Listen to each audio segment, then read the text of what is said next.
ஆமே.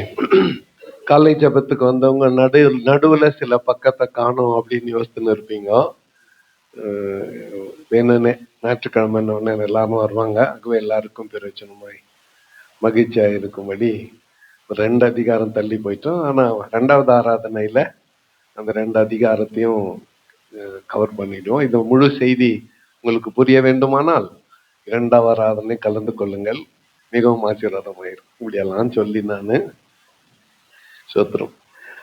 எசேக்கியேல் தீர்க்க தரிசன புத்தகம் 28ஆம் அதிகாரம் இந்த நாள்ல நாம் தியானிக்க போகிறோம். எசேக்கியேல் தீர்க்க தரிசன புத்தகம் 28ஆம் அதிகாரம். முதலாவதாக தீரு தேசம். 26ஆம் அதிகாரம் 27ஆம் அதிகாரம் தீரு தேசத்துக்கு விரோதமாக தீர்க்க தரிசனம் உரைக்கப்படுகிறது. 28ஆம் அதிகாரத்தில தீருவின் அதிபதிக்கு விரோதமாக தீர்க்க தரிசனம் உரைக்கப்படுகிறது. Modern day Lebanon. தீரு என்பது இன்றைய லெபனான். இந்த தீருவுக்கென்று சில சிறப்புகள் இருக்கிறது. சாலமோன் நாட்கள்ல அல்லது தாவீதின் நாட்கள்ல தாவீது மேற்கொண்ட, தாவீது ஜெயிச்ச ஒரு தீவு இது. தீரு ஒரு தீவு. தீவுனா என்ன அர்த்தம்? 4 பக்கமும் தண்ணீரால சூழப்பட்டது. இந்த பட்டணத்துக்கு சிறப்பு 80 கிலோமீட்டரு பீச். எப்படி? 80 கிலோமீட்டரு பீச். இன்னைக்கு இந்த பட்டணத்துடைய சிறப்பு பீச் ஃபுல்லா ரெசார்ட்டுங்க தான். உலகத்துல எத்தனை வகையான மீன் இருக்குதோ அத்தனை வகையான மீன் குழம்பு, மீன் பொரியல், மீன் வறுவல் எல்லாம் தீருல கிடைக்கும். ரொம்ப ஃபேமஸான நாடு இது. இங்க இப்போ எண்ணெய் வளம் நிறைந்த நாடு, பெட்ரோலியம் அதிகமாய் கிடைக்கிற நாடு. ஆனா அப்பொழுது சாலமோனின் நாட்களிலே கேதுரு மரங்கள் அதிகமாக விளைந்த நாடு இது. தாவீதுக்கு இவன் ப்ராமிஸ் பண்ணான் ராஜா, நான் கோயில் கட்டுறதுக்கு கேதுரு மரங்களை வெட்டி அனுப்புறேன், துறையில உங்க மகனை எடுத்துக்க சொல்லு அப்படின்ட்டு. அடுத்து ஆர்டிசான்ஸ், கைவேலை அழகாக செய்யக்கூடியவர்கள் இந்த தீருவில இருக்கிறார்கள். இந்த தீருவில கோல்டு இருந்துச்சு. வியாபார ஸ்தலம், பிசினஸ் சென்டர், நிறைய கோல்டு, நிறைய தொழில், நிறைய தொழிலாளிகள். அடுத்து வேதத்துல பர்பிள் டைனா தெரியுமா? டை, நீங்க கருப்பு தலைக்கு அடிக்கிறீங்களே அந்த டை தான். ஈரோடு பக்கத்துல வெள்ளை நூலுக்கு என்ன அடிப்பாங்க? டை அடிப்பாங்க, கலர் போடுவாங்க. நீங்க பொட்டுன்னு கட்டுனுங்கிற புடவெல்லாம் சாயம் தீர்த்தது, அந்த கலருக்கு ஏற்ற சாயம் தீர்த்தது. இவங்க தீரு தேசத்தார் பர்பிள் பிஷப்புங்க போடுறது. பர்பிள் அப்படின்னாவே ராயல் பிஷப்புங்க. நம்ம இதுல பர்பிள் அப்படியே ஒரு சர்ட் போட்டுங்க, ஒரு காலர், அதுவும் இந்த மாதிரி பட்டனெல்லாம் இல்ல, அது பிஷப் காலர்னு பேர் அதுக்கு. வெள்ளையா இருக்கும். அதை போட்ட உடனே அப்படியே ஒரு பெருமை, ஒரு ப்ரைட், பெருமை. நம்ம எருமை பெருமை ரெண்டும் ஒண்ணுதான். எஸ், சரி. இந்த 2 பேரை எங்க சொல்லப்பட்டிருக்கிறது? 2 பேரை சொல்லப்பட்டிருக்கிறது. ஒண்ணு தீருவின் அதிபதி. இந்த தீருவின் அதிபதி யாருன்னு கேட்டீங்கன்னா, இவன் ஏறத்தாழ தானியேல் வாழ்ந்த நாட்களுக்கு முன்பதாக 586வது ஆண்டு, 586 to 573, 586 to 573, ஒரு 13 ஆண்டுகள் ஆளுகை செஞ்சவன். இவன் இத்தோபால் என்று பெயர் பெற்றவன். இத்தோபால் இவன் இந்த லெபனானை ஆண்ட எல்லா ராஜாவை காட்டிலும் மகா பெருமைக்காரன், full of pride, பெருமை நிறைந்தவன். இவனை தீர்க்க தரிசனத்தில் ஆண்டவர் சொல்றாரு, இவன் தன்னை தேவனுக்கு சமமாக உயர்த்தினவன். அதனால்தான் 2ஆம் வசனத்துல நீ மனுஷனே அல்லாமல் தேவன் அல்லன்னுக்குது.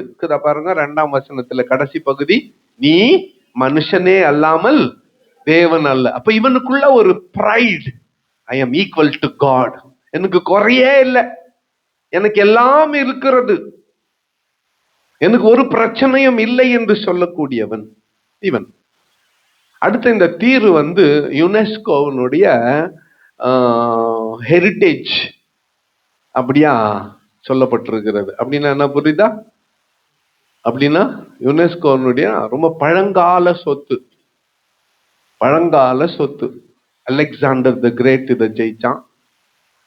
இந்த ஒரு பட்டணத்தை, ஒரு சிட்டியை ஜெயிக்கிறதுக்கு 13 ஆண்டுகள் முற்றுகை போட வேண்டி இருந்தது.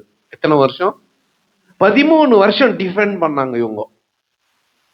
அப்படிப்பட்ட ஒரு தேசம் இது.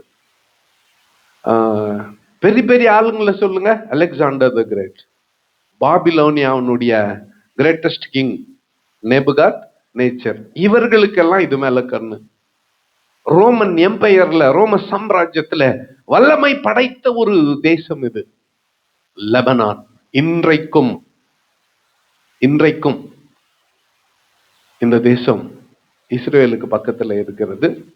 எல்லா வளங்களும் நிறைந்த தேசம், பணக்கார தேசம்.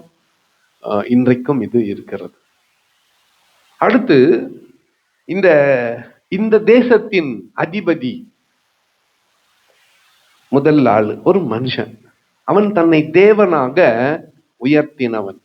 அவனுக்கு விரோதமாய் கர்த்தருடைய ஆண்டவர் உரைக்கிறது என்னவென்றால், உன்னுடைய இருதயம் மேட்டிமை கொண்டு நான் தேவன், நான் சமுத்திரத்தின் நடுவே தேவாசனத்தில் வீற்றிருக்கிறேன் என்று நீ சொல்லி உன் இருதயத்தை தேவனின் இருதயத்தை போல் ஆக்கினாலும் நீ மனுஷனே அல்லாமல் தேவன் அல்ல. இவனை பத்தி ஒரு ஸ்பெஷல் என்னன்னா, தானியேலை பார்க்கிலும் நீ ஞானவான், ரகசியமானதொன்றும் உனக்கு மறைபொருள் அல்ல. இத்தோபால் அவ்வளோ விஸ்டம், ஃபுல் ஆஃப் விஸ்டம். தானியேலை பார்க்கிலும் இவன் ஞானவான். உன் ஞானத்தினாலும் உன் புத்தினாலும் பொருள் சம்பாதித்து பொன்னையும் வெள்ளியையும் உன் பொக்கிஷ சாலைகளில் சேர்த்து கொண்டாய். ரொம்ப புத்தி உனக்கு, அதனால நான் ரொம்ப சம்பாரிச்ச. என்னென்னத்தை சம்பாரிச்ச? பொன்னையும் வெள்ளியையும் சம்பாரிச்ச. அதனால நிறைய பணக்காரன் ஆயிட்ட, பெரிய பணக்காரன் ஆயிட்ட. உன் வியாபாரத்தினாலும் உன் மகா ஞானத்தினாலும் உன் பொருளை பெருக பண்ணினாய். உன் இருதயம் உன் செல்வத்தினால் மேட்டிமை ஆயிற்று. பணம் அதிகமான ஒண்ணு இருதயம் என்ன ஆயிடுச்சு? மேட்டிமை ஆயிற்று. பிரைடு உனக்குள்ள வந்துருச்சு, பெருமை வந்துருச்சு. நிறைய பொண்ணு இருக்குது, நிறைய வெள்ளி இருக்கிறது, நிறைய இயற்கை வளம் இருக்கிறது. இது ஒரு கடலின் மத்தியில ஒரு தீவு, அந்த தீவுல இருக்கிறேன், என்னை யாரும் தொட முடியாது, நான் ஆண்டவருக்கு சமம். இதெல்லாம் அவனுடைய சிந்தனை. ஞானி தன் ஞானத்தினால் அதிகமாய் சம்பாதிக்க திறமை படைத்தவன். ஆகையால் கர்த்தராகிய ஆண்டவர் சொல்லுகிறது என்னவென்றால், நீ உன் இருதயத்தை தேவன் இருதயத்தை போல ஆக்குகிறபடியினால் இதோ ஜாதிகளில் மகா பலவான்களாகிய மறுதேசத்தாரை உனக்கு விரோதமாய் வரப்பண்ணுவேன். அவர்கள் உன் ஞானத்தின் அழகுக்கு விரோதமாய் தங்கள் பட்டயங்களை உருவேன், உன் மினுக்கை குலைத்து போடுவார்கள். உன் மினுக்கை கவனிச்சிங்களா? மினுக்கு நான் உன் மினுக்கை குலைத்து போடுவார்கள். இது ஃபர்ஸ்ட் பார்ட், முதல் பகுதி. தீருவின் அதிபதிக்கு சொல்லப்பட்ட தீர்க்கதரிசனம். நெக்ஸ்ட், தீருவின் ராஜாவுக்கு ஒரு தீர்க்கதரிசனம் சொல்லப்படுகிறது. அது 11ஆம் வசனத்திலிருந்து, பின்னும் கர்த்தருடைய வார்த்தை எனக்கு உண்டாகி, மனுபுத்திரனே, நீ தீரு ராஜாவை குறித்து புலம்பி. அதுக்கு போறதுக்கு முன்னால எல்லாம் கொஞ்சம் கவனிங்களேன், எல்லாம் கொஞ்சம் கவனிங்க. என்ன பாருங்க, இது ஒரு பெரிய வெளிப்பாடு. இன்னைக்கு எல்லாரும் தனியா கவர்ல ஆளுக்கு 5000 5000 காணிக்க போட்டு கொடுக்கணும். யாரும் சொல்லாத சொல்ல போற ஓகே, எத்தனை பேருக்கு ஏசுநாதரை பார்க்கணும்னு ஆசை? Very good. ஒரு முறை எல்லாம் கை தட்டிக்கோங்க. எத்தனை பேருக்கு பிசாசை பார்க்கணும்னு ஆசை? இல்லையா? வேணாவா? தனலட்சுமா வேணான்றாங்க. உங்களுக்கு யாருக்கும் இஷ்டம் இல்லையா? எனக்கு ஆசை. அவனை பார்க்கணும். எப்படி இருப்பான்? உங்க கற்பனையில சொல்லுங்களேன். பேய் எப்படி இருக்கும்? பேய் எப்படி இருக்கும்? புருஷனுங்கெல்லாம் என் பொண்டாட்டி மாதிரி இருக்குன்றோம், பொண்டாட்டிங்கெல்லாம் என் புருஷன் மாதிரி இருக்கும்ன்றீங்க. ஆமா தானே? பேய் எப்படி இருக்கும்? எப்பனா யோசித்தீங்களா? பிசாசு எப்படி இருப்பான்? கொம்பு 2 வச்சுக்கின்னு, அப்படித்தானே?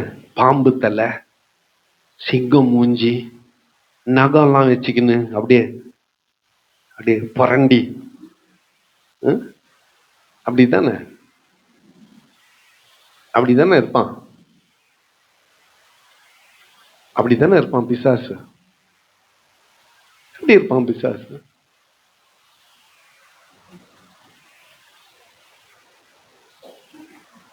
எப்படி இருப்பான் பிசாசு? ரொம்ப அழகா இருப்பான். கமல்ஹாசன் மாதிரி இருப்பான், அஜித் மாதிரி இருப்பான். நான் சொல்ல, பைபிள் சொல்றது. பூரண அழகுள்ளவன். ஏமாந்துடாதீங்க. எப்படின்னா, அலங்கோலமான ஒருத்தனை பார்த்து பிசாசு நினைச்சு ஒதுக்கி வச்சுட்டு அழகாகிற பிசாச எங்க வச்சுருக்கிறோம்? Very good, very good. புரிஞ்சிச்சு, புரிஞ்சிச்சு. கூடவே வச்சுருக்கிறோம், வச்சுக்க விரும்புறோம். பிசாசு மிகவும் அழகுள்ளவன், பூரண அழகுள்ளவன். அவனை குறித்து வேதம் 2 இடத்துல சொல்லி இருக்கிறது. அங்க ஏசாயாவில் அப்போ பார்த்துட்டோம். ஏசாயா மார்னிங் பிரேயர் நடத்தினப்போ பார்த்துட்டோம். இப்ப எசேக்கியேல் என்ன சொல்றான் பாருங்க இவனை குறித்து. நீ விசித்திரமாய் செய்யப்பட்ட முத்திரை மோதிரம், நீ ஞானத்தால் நிறைந்தவன், பூரண அழகுள்ளவன். நீ விசித்திரமாய் செய்யப்பட்ட முத்திரை மோதிரம், மேன் ஃபுல் ஆஃப் அத்தாரிட்டி, அதிகாரமுடையவன், ஞானத்தால் நிறைந்தவன், வைஸ், மிகவும் ஞானவான். அடுத்து பூரண அழகுள்ளவன், பூரண அழகுள்ளவன். அடுத்து நீ எங்க இருந்து தெரியுமா? தேவனுடைய தோட்டமாகிய ஏதேனில் இருந்தவன். இது ஆதாம் ஏவாளுக்காக சிருஷ்டிக்கப்பட்ட ஏதேன் இல்ல, உலோகங்களாலான ஏதேன். வெளிப்படுத்தின விசேஷம் 22ஆம் அதிகாரத்துக்கு வரும் பொழுது இந்த ஏதேனுக்கு தான் நம்ம நித்திய வாழ்வில் இருக்க போறோம். ஆதாம் ஏவாளுக்காக படைக்கப்பட்ட காய்கறிகள் நிறைஞ்ச ஏதேன்ல இல்ல. இவன் எப்படிப்பட்டவன்? பத்மராகம், புஷ்பராகம், வைரம், வடிகப்பச்சை, கோமேதகம், எஸ்பி, இந்திரநீலம், மரகதம், மாணிக்கம் முதலான சகலவித ரத்தினங்களும் பொன்னும் உன்னை மூடிக்கொண்டிருந்தது. நீ சிருஷ்டிக்கப்பட்ட நாளில் உன் மேல வாத்தியங்களும் உன் நாகஸ்வரங்களும் உன்னிடத்தில் ஆயத்தப்பட்டிருந்தன. யோசித்து பாருங்களேன். தங்கம் உச்சந்தலையிலிருந்து உள்ளங்கால் வரையிலும் தங்கத்தால் இழைக்கப்பட்ட ஆடை. அதுல குறிப்பா உன்னுடைய பிரஸ்ட்ல 9 விலையேற பெற்ற ரத்தினங்கள். இதுல ஒண்ணு கூட நம்ம பார்த்தது இல்லை.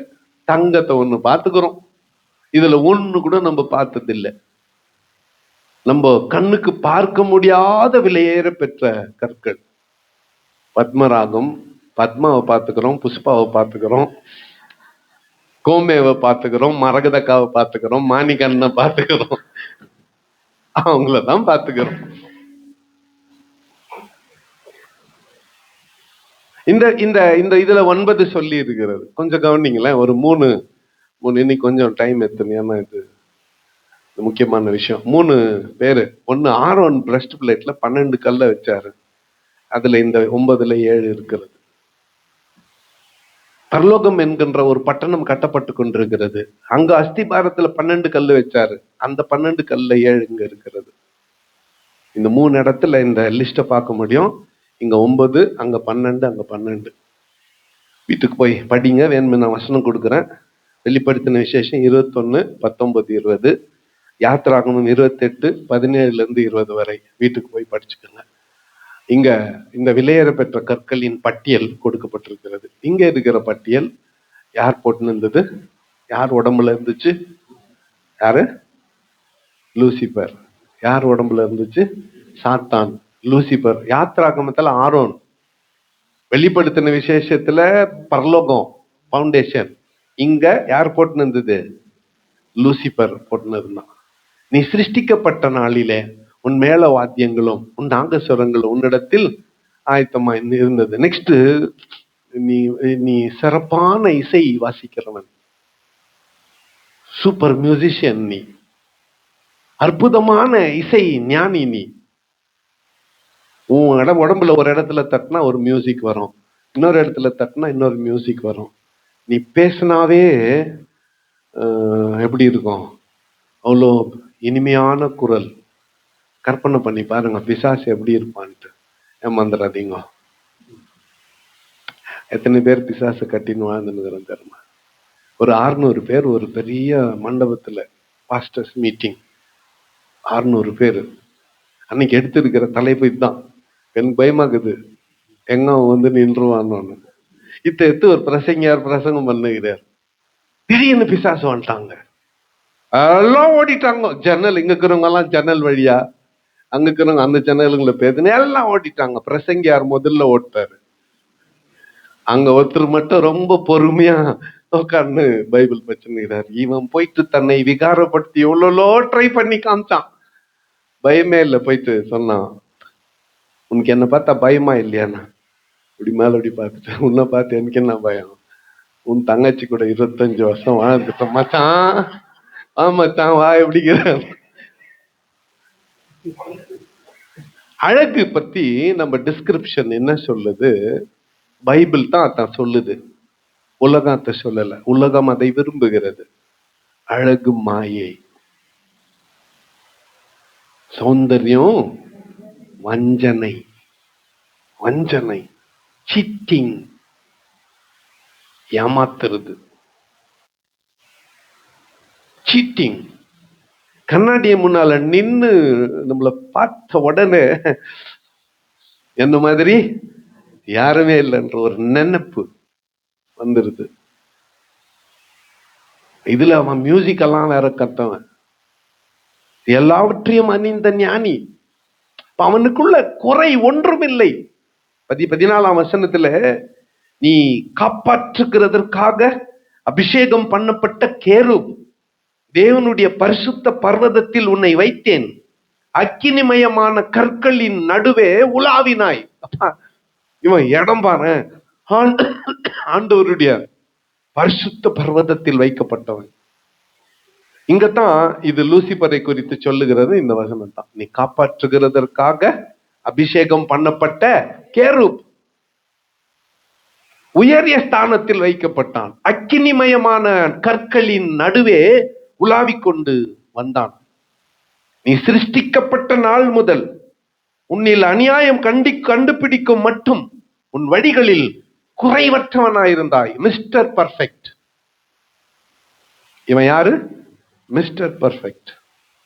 சிருஷ்டிக்கப்பட்ட நாள் முதல் அவனை அநியாயம் கண்டுபிடிக்கப்படுகிற நாள் வரையில அவன்கிட்ட ஒரு குறைய உன்னால சொல்ல முடியாது. அப்படி நீ இருந்தாய். ஆனா உன் வியாபாரம் பெருகிருச்சு, ரொம்ப பிசினஸ் அதிகமாயிடுச்சு. நீ சிருஷ்டிக்கப்பட்ட நாள் துவக்கி உன்னில் அநியாயம் கண்டுபிடிக்கப்படும் மட்டும் உன் வழிகளில் எப்படி இருந்தாய்? குறைவற்று இருந்தாய். 16ஆம் வசனத்திலே, உன் வியாபாரத்தின் மிகுதியினால் உன் கொடுமை அதிகரித்து நீ பாவம் செய்தாய். ஆகையால் நான் உன்னை தேவனுடைய பர்வதத்திலிருந்து ஆகாதவன் என்று தள்ளி காப்பாற்றுகிற கேருபாயிருந்த உன்னை அக்கினிமயமான கற்களின் நடுவே இராதபடிக்கு அழித்து போடுவேன். 17ஆம் வசனம், உன் அழகினால் உன் இருதயம் மேட்டிமையாயிற்று.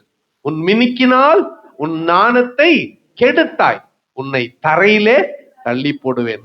ராஜாக்கள் உன்னை பார்க்கும்படி உன்னை அவர்களுக்கு முன்பாக வேடிக்கையாக்குவேன். உன் அழகினால் உன் இருதயம் மேட்டிமையாயிற்று. இது ஒரு பெரிய பிரச்சனை. ஆனா இது ஒரு ஒரு 10 வருஷத்துக்கு இருக்கும். என்னது ரொம்ப ரொம்ப மெயின்டைன் பண்ணா ஒரு 20 வருஷத்துக்கு இருக்கும். ரொம்ப ரொம்ப ரொம்ப மெயின்டைன் பண்ணா ஒரு 30 வருஷத்துக்கு இருக்கும். எவ்வளவு நீ மெயின்டைன் பண்றியோ அவ்வளவு தொங்க போகுது. எவ்வளவு பேரன் லெவலி போடுறியோ, எவ்வளவு போடுறியோ அவ்வளவோ கேள்வி ஆவலி, கிழவன் ஆவலி.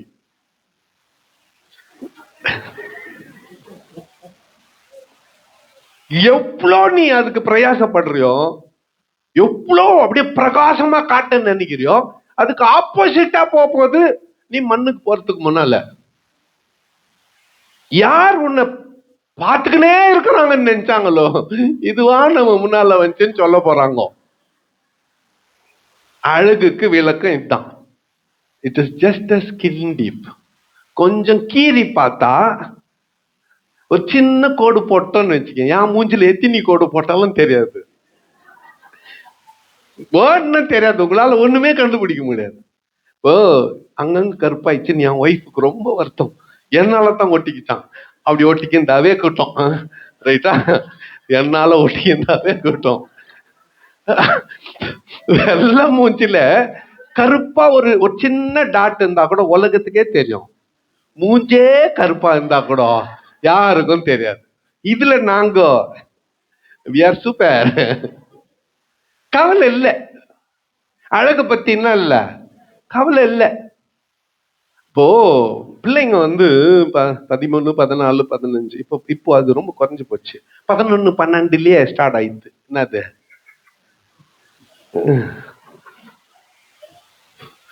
7வது வரல ஸ்கூல் வச்சு நடத்தின்னுக்குறோம். என்னென்ன பிரச்சனைகளை ஹேண்டில் பண்றோம் தெரியுமாட்டாங்க. 7வது தான் படிக்கிறாங்க. 7வது ஃபைனல் டிகிரி படிக்கிற வரலும் நம்மளுக்கு தெரியல அது என்னன்னு. எங்க காலத்துல ஹானஸ்டா சொல்றேன், சத்தியமா சொல்றேன், செகண்ட் பியூசி காலமெல்லாம் ஃபுட்பால்ல போயிடுச்சு. பியூசி காலமெல்லாம் டிகிரிக்கு போய் முடிக்கிற ஃபைனல் டிகிரி படிக்கிறப்ப 19, 20 வயசு இருக்குமா, 21. அப்பதான் அப்படியே தெரியுது. இப்போ 12, 11 வயசுக்காருக்கே தெரியுது. எவ்வளவு ப்ரீஃபவுண்ட் ஆயிட்டு இருக்குது பாத்தீங்களா? ரொம்ப மனசுக்கு வருத்தமா இருக்கு. 5வது படிக்கிற பொண்ணு, 6வது படிக்கிற பொண்ணு பிள்ளைங்க ரொம்ப சீரியஸா யோசித்துக்கிறேன். ஸ்கூல் நடத்தணுமான்ட்டு பயந்து இல்ல. இன்னைக்கு காலம் அப்படி போய்கொண்டிருக்கிறது. இந்த அழகு அப்படிங்கிறது என்னன்னு நிறைய பேருக்கு தெரியல. அது என்னன்னு நிறைய பேருக்கு தெரியல. அது வெறும் ஒரு ஸ்கின் டீப், அவ்வளவுதான். வண்டியில போயினே இந்த தொம்முன்னு விழுந்தோன்னு வச்சுக்கோங்களேன், விழுந்தோம், என்ன விழுந்துச்சு, மார்க் வந்துச்சு. அப்புறம் அதை போறதுக்கு என்னன்னா போட்டு அது போவே இல்லை, அப்படியே வந்துச்சு. அப்ப விழும் தூரத்துல தான் அழகு இருக்கிறது. Just a falling distance. சும்மா அடி விழுற தூரத்துல தான். தப்புன்னு வந்து 4 பல்லு போச்சுன்னா அழகு எங்க போச்சு? பல்லு கட்டினா கூட பழையபடி அது திரும்பாது. இன்னைக்கு இத வச்சுக்கிட்டு அழகுன்ற பெயரால இன்றைக்கு எத்தனை காரியங்கள் நடந்து கொண்டிருக்கிறது. இருதயம் மேட்டிமையாகிறது, மினுக்கினால் ஞானத்தை கெடுத்துக்கொண்டு. அடுத்து அழகு கூட என்ன சேர்ந்துக்குச்சு சொல்லுங்க? ஞானம் சேர்ந்துக்குச்சு. அழகு கூட என்ன சேர்ந்துக்குச்சு?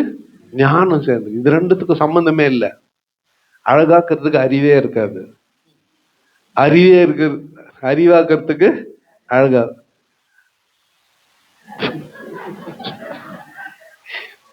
என்ன இதுல எசேக்கியேல் என்ன வம்புல மாட்டி விட்டார். சரி போட்டோம். இவ்வளவு காரியங்களும் ஒரு ஆளுக்கு. யார் அவனா? சாத்தான். யார் அவனா? லூசிஃபர். இப்ப இனிமேலு கனவுல வேற எது வந்தாலும் பயப்படாதீங்க. அழகா ஒண்ணு வந்தா அதை பார்த்து தான் பயப்படணும். அதுதான் பிசாசு. இனிமேல் எரமாடு வந்தா, கரடி வந்தா, சிங்கம் வந்தா, புலி வந்தா அசால்ட்டா தள்ளிடுங்க. இது வேற என்ன? இது வெறும் மிருகம். எதை பத்தி தான் பயப்படணும்? அழக பார்த்து தான் பயப்படணும். வாலிப பிள்ளைங்களே, இது கிரேட் விஸ்டம். சரிங்களா? ஆனோ நிறைய பேர் காணும். கிரேட் விஸ்டம் இது. கிரேட்டஸ்ட் விஸ்டம் இது. மிகப்பெரிய ஞானம் பைபிள் நமக்கு சொல்லி கொடுக்கிறது. அழகு மாயை. மாயை, வஞ்சனை, சீட்டிங். வஞ்சனை என்ன? சீட்டிங், ஏமாத்துறது. புத்தியுள்ள ஸ்திரியோ புகழப்படுவாள்னு யார் சொன்னது? சாலமோன் நீதிமொழிகள்ல சொல்லிட்டான். அவன் சொன்னா கரெக்டா இருக்கும். காலையில 1000 பேர் கூட வாழ்ந்தவன் அவனுக்கு தெரியும்.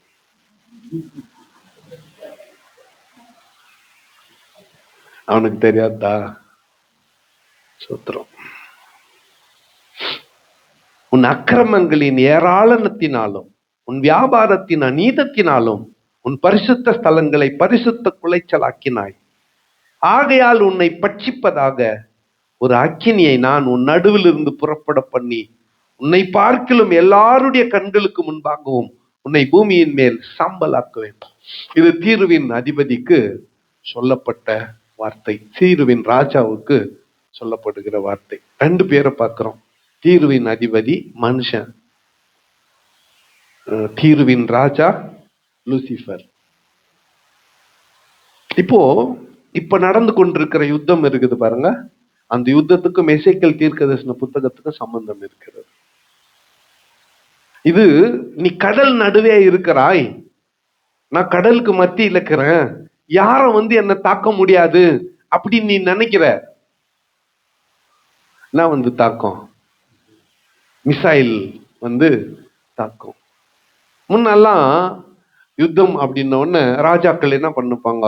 கேடகம், பட்டயம், இதை வச்சு நீ இல்ல யானை மேல யானைப்படை, இன்னொன்னு குதிரை படை, இன்னொன்னு தேரு, இதுல போய் யுத்தம் பண்ணாங்க. அதெல்லாம் அவுடேட்டட். இப்போ மிஷின் கன் AK-47 அதெல்லாம் வேஸ்ட். இப்போ அதெல்லாம் யூஸே இல்லை. 11 லட்சம் ராணுவ வீரர்கள் இருக்கிறார்கள் ஈரான்ல. ஒருத்தனும் வெளியே வர முடியல. வர வேண்டிய அவசியம் இல்லை. என்ன தாக்குது? மிசைல். நல்ல கவனிங்க. இந்த மேன்மை, இந்த பெருமை, இந்த அழகு என்கின்ற இந்த பெருமை இல்லாமல் போயிடும். அது இல்லாம போயிடும். ஒன்னு நானு தள்ளிடுவேன் ஆண்டவர் சொன்னாரு, தள்ளிட்டாரு. சரி, இந்த செய்தியின் நிறைவுக்காக இவனுக்கு ஆண்டவர் எப்படி ஏற்படுத்தி இருந்தார் கொஞ்சம் கற்பனை பண்ணி பாருங்க. எதை இவன் விரும்பினா சீக்கிரம் 3-4 நிமிஷத்துல முடிச்சிடறான். ஓகே, இங்க ஆண்டவருடைய சிங்காசனம். நான் நிக்கிறேன்னா ஆண்டவருடைய சிங்காசனம் நினைச்சுக்கீங்களேன்.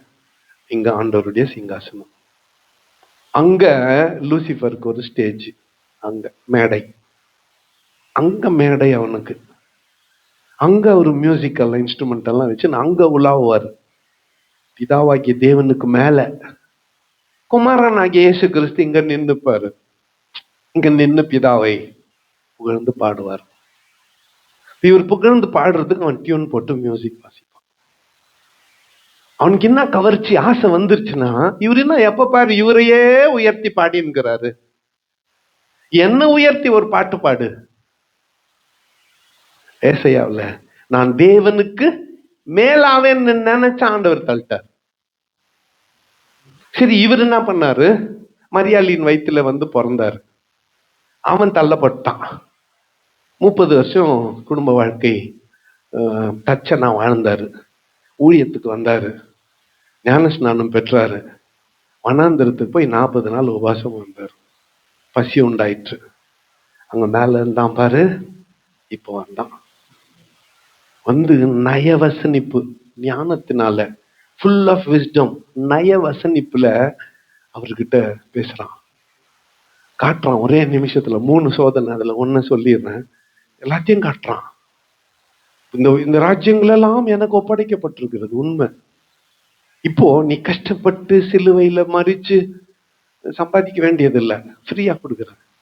என்ன வணங்கிடு. எப்படி? பழைய சீனுக்கு போறான். எந்த சீனுக்கு? அக்கினிமயமான கற்கள் நடுவே உலாவினன் தான் பாரு, ஏதேன் காப்பாற்று, அந்த சீனுக்கு போறான். அப்ப நீ பாடினிய ஒரு பாட்டு, பிதாவை உயர்த்தி ஒரு பாட்டு, அதுல ஒரு வரி என்ன உயர்த்தி பாடிடு, நான் அவனுக்கு எல்லாத்தையும் கொடுத்துட்றேன். பேசினாதர் சொன்னார், எனக்கு அப்பால போ சாத்தான, என்னை பத்தி நான் நினைச்சேன், இந்த வாயில என் பிதாவை துதிக்கிற துதியை தவிர வேற ஒன்றும் வராதுன்ட்டாரு. அதான் விக்கிரக ஆராதனை குறித்து இந்த காலை இந்த 25 நாளும் பார்த்துன்னுக்கிறோம். அதைத்தான் பார்த்துன்னுக்கிறோம். அவனை முறியடித்தார். அதுதான் அவன் வானத்திலிருந்து தள்ளப்பட்டவன். அதைத்தான் இங்கே வாசிக்கிறோம். சரி, அருமையான ஆண்டுடைய பிள்ளைகளே, இந்த காலையில நமக்கான நம்பிக்கையின் வார்த்தை என்ன அப்படின்னு கேட்டீங்கன்னா, கடைசி 2 வசனங்கள் 25, 26 எல்லாம் சேர்ந்து படிச்சிடலாம். கர்த்தராகிய ஆண்டவர் சொல்லுகிறது என்னவென்றால், நான் இஸ்ரவேல் வம்சத்தாரை அவர்கள் சிதறடிக்கப்பட்டிருக்கிற ஜனங்களிடத்திலிருந்து சேர்த்து கொண்டு வந்து, அவர்களால் ஜாதிகளின் கண்களுக்கு முன்பாக பரிசுத்தர் என்று விளங்கும் போது, அவர்கள் என் தாசனாகிய யாக்கோபுக்கு நான் கொடுத்த தங்களுடைய தேசத்திலே குடியிருப்பார்கள். அவர்களுடைய சுற்றுப்புறத்தாரில் அவர்களை இகழ்ந்த அனைவரிலும் நான் நியாய தீர்ப்புகளை செய்யும் பொழுது, அவர்கள் அதிலே சுகமாய் குடியிருந்து வீடுகளை கட்டி திராட்சை தோட்டங்களை நாட்டி சுகமாய் வாழ்ந்து நான் தங்கள் தேவனாகிய கர்த்தர் என்று அறிந்து கொள்வார்கள் என்றார் என்று சொல் என்றார். இத்தனை அதிகாரம் ஆச்சு. நான் மறுபடியுமா இஸ்ரவேல் ஜனங்களை வாழ வைப்பேன் ஆண்டவர் சொல்றதுக்கு எத்தனை அதிகாரம் ஆச்சு? 28 அதிகாரம் ஆச்சு. பின்னர் 3 அதிகாரம் விட்டுக்கிறேன், 2வது ஆராதனையில அதை பத்தி பார்க்க போறோம். அருமையான ஆண்டுடைய பிள்ளைகளே, நமக்கு இதுல என்ன பாடம்னா, அழகு வேணாம், வஞ்சனை வேணாம், ஆபத்து வேணாம், பெரும் பணக்காரனாகணுன்ற ஆசை வேணாம், ரொம்ப அறிவாளியா மாறணும்னு என்கிற எண்ணம் வேணாம். இந்த வாழ்க்கை போதும், இந்த வாழ்க்கை போதும், இப்படி தாழ்மையா போயிட்டா போதும். கோட்டு சூட்டெல்லாம் வேணாம், அது ரொம்ப ஆபத்தானது. ஆப்கை சற்று போதும், அவாய்ச்சருக்கு போதும், உலகத்தைய சுத்திட்டு வந்துடலாம். ஆமா, நமக்கு அந்த தேவையில்லாத மிடுக்கு வேணாம், ஏன்னா அது ஆபத்தானது. ரொம்ப அழகா அலங்கரித்து கொண்டு விழுந்து போவதை காட்டிலும் அசங்கமாய் வாழ்ந்து விடலாம். புரியுதா வித்தியாசம்? ரொம்ப அழகாய் வாழ்ந்து விழுந்து போவதை விட அசிங்கமா வாழ்ந்துடலாம். நமக்கு அது வேண்டாம். அந்த பெருமை வேணாம், அந்த மிடுக்கு வேணாம், அந்த ஞானத்தின் உச்சம் வேணாம், நான் என்கின்ற அந்த மிடுக்கு வேண்டாம். ஒன்னே ஒண்ணு, இந்த பாடத்துல இன்னுமாய் ஆண்டவருடைய சமூகத்துல நம்மை நாம் தாழ்த்துவோம். கர்த்தர் தாமே இந்த வார்த்தையிலே நமக்கு ஆசீர்வதித்து தருவாராக. கண்களை மூடி நாம் ஜெபம் செய்வோம். எல்லாம் கைகளை வைத்து வாய் தந்து கொஞ்ச நேரம்